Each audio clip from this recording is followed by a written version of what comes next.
Hello बच्चों, NEET VNM chemistry में आप लोगों का बहुत बहुत स्वागत है।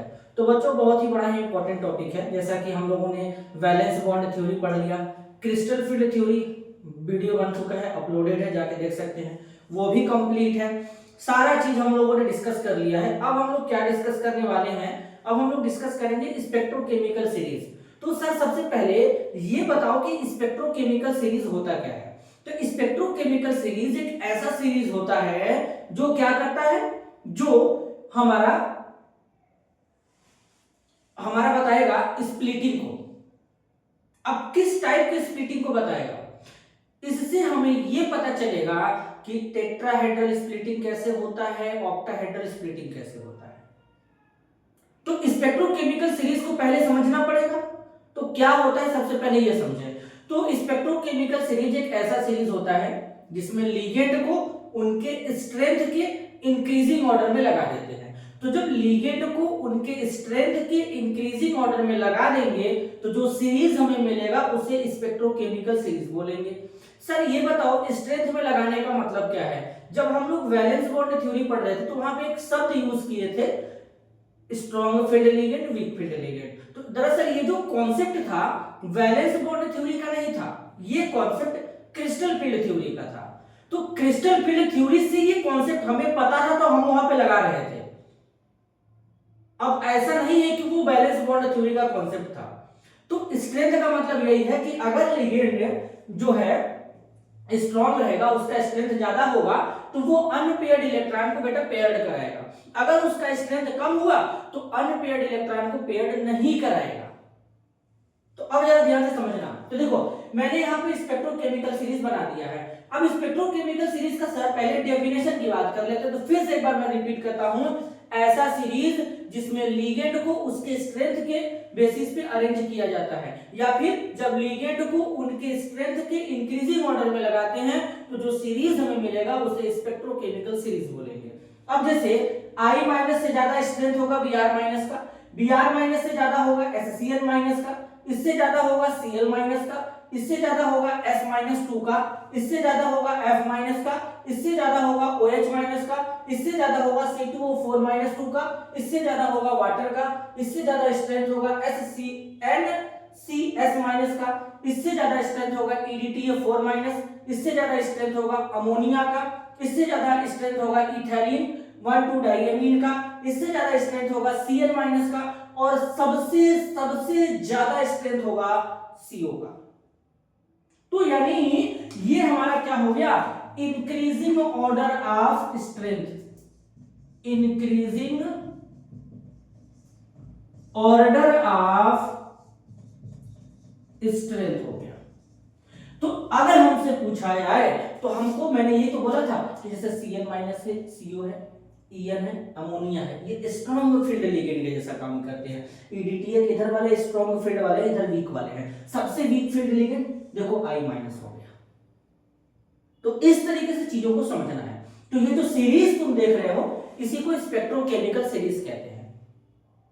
कभी एग्जाम में क्या करेगा, एग्जाम में जैसे 4 ऑप्शन बना देगा, पूछ देगा इसमें स्ट्रेंथ का सही इंक्रीजिंग ऑर्डर कौन सा है। अब इसमें से 3-4 बीच में से उठा लिया या कहीं से साइड से किनारे से उठा लिया, तो उस केस में ये सीरीज हमको काम करेगा। इससे हम बता पाएंगे कि किसका स्ट्रेंथ ज्यादा है, कौन स्ट्रॉन्ग फील्ड के जैसा काम करेगा, कौन वीक फील्ड के जैसा काम करेगा, कौन इनर ऑर्बिटल कॉम्प्लेक्स बनाएगा, कौन आउटर ऑर्बिटल बनाएगा। तो ये सारा चीज हमें पता चल सकता है। अब हम देखने वाले हैं स्प्लिटिंग इन ऑक्टाहेड्रल कॉम्प्लेक्स। तो पहले इसका स्क्रीनशॉट ले लो।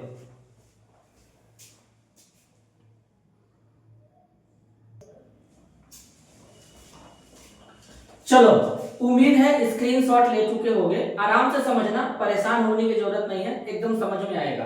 सर ये क्या बना दिए, कुछ नहीं बना दिए बेटा, देखो पहले समझो। पहले ये हमारा देखो मेटल है। ऑक्टाहेड्रल का मतलब होता है, पहली बात तो स्प्लिटिंग इन ऑक्टाहेड्रल कॉम्प्लेक्स। देखो OH मतलब होता है ऑक्टाहेड्रल। अब स्प्लिटिंग कैसे होगा, इसमें दरअसल क्या होगा, अब कुछ चीजें ब्रेक होंगी, यहां पे स्प्लिटिंग होगा ऑक्टाहेड्रल कॉम्प्लेक्स में। जो मेटल का D हमारा ऑर्बिटल होता है वो ब्रेक करेगा 2 पार्ट में। अब कैसे ब्रेक करेगा, क्यों करेगा, सारा चीज समझाने वाला हूं, आराम आराम से समझना। मेटल है, ऑक्टाहेड्रल कॉम्प्लेक्स है, तो समझ सकते हो कि 6 लिगेंड जुड़े होंगे मेटल के साथ में, कोऑर्डिनेशन नंबर 6 होगा।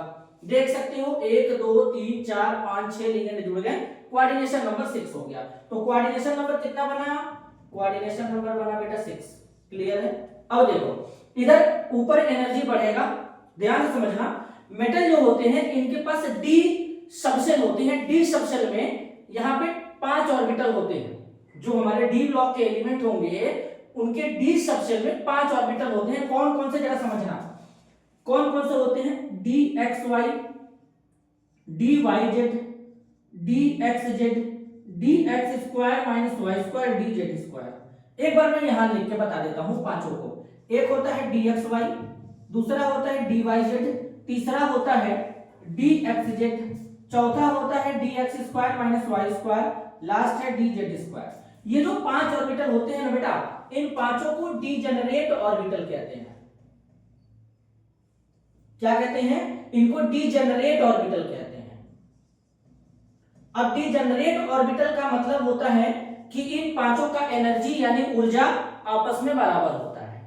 तो जब इनके करीब लिगेंड आएगा, इनके करीब जब यानी मेटल के पास जब लिगेंड उनके पास आएगा, यानी लिगेंड मेटल को जब अप्रोच करेगा, तो उस केस में थोड़ा सा एनर्जी इनका बढ़ा। अब जब और करीब आएगा, ये अभी एवरेज है, और करीब आएगा तो अब मेटल का जो डी ऑर्बिटल था 2 पार्ट में ब्रेक करेगा। जब 2 पार्ट में ब्रेक करेगा तो एक होता है ईजी ऑर्बिटल या इसी को ईजी सेट कहते हैं, दूसरा होता है T2G ऑर्बिटल या इसी को T2G सेट कहते हैं। ये हो गया। अब ये हमारा 2 ऑर्बिटल जाएगा ऊपर, कौन जाएगा? D x square minus y square, d z square. ये दोनों ऑर्बिटल ऊपर जाएंगे। बाकी के 3 ऑर्बिटल जो बचेंगे d x y, d y z है, डी एक्स जेड है, ये तीनों नीचे रह जाएंगे। अब क्यों? जरा समझना। ये जो हमारे d x square minus y square और ये जो डी जेड स्क्वायर है, ये दोनों ऑर्बिटल हमारे एक्सिस पे बनते हैं। कहां पे बनते हैं? एक्सिस पे। लिगेंड भी इनको एक्सिस से अप्रोच कर रहा है, तो इसमें ज्यादा होगा रिपल्सन। तो इस केस में इसका एनर्जी बढ़ेगा, तो 3/5 से ये एनर्जी से ये क्या करेगा? ऊपर जाएगा।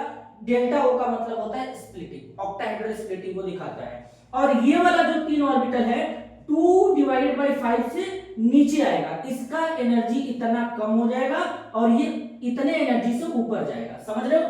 ये 2 ऑर्बिटल जो एक्सिस पे बनते हैं ये इतने एनर्जी के साथ ऊपर जाएंगे और ये तीनों ऑर्बिटल इतने एनर्जी के साथ नीचे आएगा। तो इसके एनर्जी में कमी होगा, इसके एनर्जी में वृद्धि होगा। तो जिस ऑर्बिटल का एनर्जी ज्यादा है वो ऊपर बन गया और ये नीचे बन गया, इसका एनर्जी कम है। तो अब दूसरा बात ये कि इनका एनर्जी ही क्यों ज्यादा हुआ? क्योंकि ये एक्सिस पे बनते हैं। लिगेंड जब अप्रोच करेगा तो वो भी एक्सिस से करेगा, तो इनमें रिपल्सन ज्यादा होने के कारण इनका एनर्जी बढ़ गया, ये ऊपर चले गए और ये इतने एनर्जी से नीचे आ गए। और ये जो बीच में देख रहे हैं इसको बोलते हैं बैरी सेंटर। क्या कहते हैं इनको? इनको कहते हैं बैरी सेंटर। तो इस तरीके से स्प्लिटिंग होता है ऑक्टाहेड्रल कॉम्प्लेक्स में। बात समझ में आई? तो इस तरीके से चीजों को ध्यान देना है। अभी मैं क्रिस्टल फील्ड स्टेबलाइजेशन एनर्जी वो कैसे कैलकुलेट करते हैं वो भी मैं सिखा दूंगा, लेकिन उससे पहले ये स्प्लिटिंग अपने को पता होना चाहिए, तभी हम कैलकुलेट कर पाएंगे, वरना नहीं कर पाएंगे। तो इतना क्लियर है? ठीक है, चलो अब तुम्हारे एनसीईआरटी में एक और टॉपिक है स्प्लिटिंग इन टेट्राहेड्रल कॉम्प्लेक्स। ऑक्टाहेड्रल में स्प्लिटिंग किस प्रकार से होता है समझ गए? तो अब समझेंगे स्प्लिटिंग टेट्राहेड्रल कॉम्प्लेक्स में। उसके लिए इसका स्क्रीनशॉट ले लो।